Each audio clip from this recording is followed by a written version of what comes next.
നമസ്കാരം. തിരുവനന്തപുരം നഗരത്തിലെ പേട്ട എന്ന സ്ഥലത്താണ് നമ്മൾ എത്തിയിരിക്കുന്നത്. ഇവിടെ നമുക്ക് 500 വർഷത്തിലേറെ പഴക്കമുണ്ടെന്ന് കണക്കാക്കപ്പെടുന്ന ഒരു കുഞ്ഞു ക്ഷേത്രത്തിൻ്റെ വിശേഷങ്ങൾ അറിയാം. ഈ ദൃശ്യത്തിൽ നിങ്ങൾക്കാർക്കെങ്കിലും ഒരു ക്ഷേത്രം കാണാൻ സാധിക്കുന്നുണ്ടോ? അതെ, ഈ ദൃശ്യത്തിൽ ഒരു കുഞ്ഞു ക്ഷേത്രമുണ്ട്. നേരെ കാണുന്നത് പേട്ട മാർക്കറ്റിൻ്റെ മുൻവശത്തെ ബിൽഡിംഗ് ആണ്.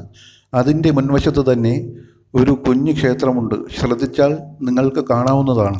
കണിയാട്ടി അമ്മൻ കോവിൽ എന്നാണ് ഈ അമ്പലത്തിൻ്റെ പേര്.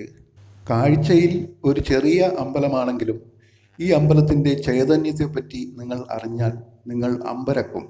നിങ്ങൾക്ക് വിലപിടിപ്പുള്ള എന്തെങ്കിലും സാധനം കളഞ്ഞു പോയാലോ മോഷണം പോയാലോ നിങ്ങൾ ധൈര്യമായി ഈ ക്ഷേത്രത്തിൻ്റെ നടയിൽ വരൂ. ദേവിയെ മനമുരുകി പ്രാർത്ഥിക്കൂ. നിങ്ങൾക്ക് ഉടൻ തന്നെ അത് തിരികെ ലഭിച്ചിരിക്കും, ഉറപ്പാണ്. അത്തരത്തിലുള്ള അനുഭവസ്ഥർ നിരവധി പേരാണുള്ളത്. സെക്രട്ടേറിയറ്റിലെ വരെ ഫയലുകൾ കാണാതെ പോകുമ്പോൾ അവിടുത്തെ ഉദ്യോഗസ്ഥർ വരെ ഇവിടെ എത്തി പ്രാർത്ഥിക്കുമെന്നാണ് പറയുന്നത്. ഇതിനുവേണ്ടി പ്രത്യേക വഴിപാടുകളൊന്നും തന്നെ ഇവിടെ ഇല്ല. പകരം ഇവിടെ എത്തി ദേവിയെ മനമുരുകി പ്രാർത്ഥിച്ചാൽ മാത്രം മതി. പോയ സാധനം തിരികെ ലഭിച്ചിരിക്കും, തീർച്ച. ചിലപ്പോൾ നിങ്ങൾ നേരത്തെ തിരഞ്ഞ സ്ഥലത്ത് തന്നെ അതുണ്ടാകും. അങ്ങനെ പോയ സാധനം തിരികെ ലഭിച്ചവർ ഇവിടെ എത്തി വെറ്റിലയും പാക്കും മുതൽ പൊങ്കാല നൈവേദ്യം വരെ നടത്താറുണ്ട്. റോഡ് വശത്താണ്, മാർക്കറ്റിൻ്റെ മുന്നിലാണ്, കുഞ്ഞു ക്ഷേത്രമാണ് എന്നൊന്നും നിങ്ങൾ മനസ്സിൽ പരിഹസിച്ച് കളയരുത്. അനുഭവസ്ഥർ ധാരാളമാണ്.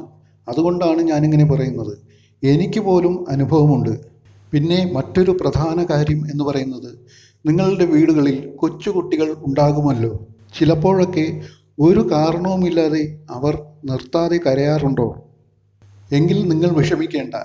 കണിയാട്ടി അമ്മയെ മനസ്സിൽ ധ്യാനിച്ച് ഒരു രൂപ തൊട്ട് ആ കുട്ടിയുടെ ഒരു കയ്യിൽ ഒരു ചെറിയ തുണി കൊണ്ട് കെട്ടിവയ്ക്കുക.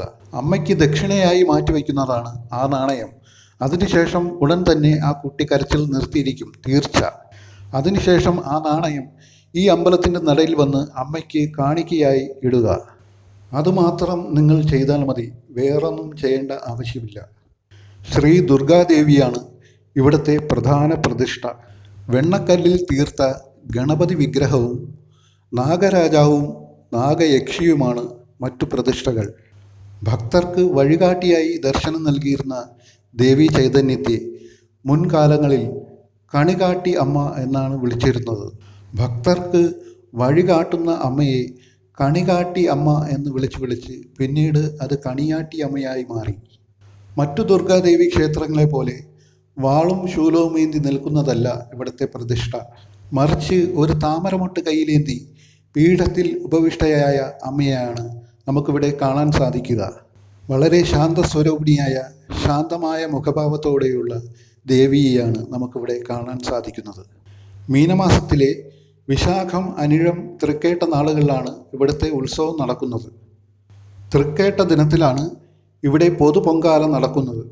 തിരുവനന്തപുരം പാളയം ചാക്ക എയർപോർട്ട് റോഡിൽ പേട്ട ജംഗ്ഷനിലാണ് ഈ അമ്പലം സ്ഥിതി ചെയ്യുന്നത്. അപ്പോൾ ഈ അമ്പലത്തെക്കുറിച്ച് ഇനിയും അറിയാത്തവർ ഞാൻ പറഞ്ഞ കാര്യങ്ങൾ ഒന്ന് മനസ്സിൽ വയ്ക്കുക.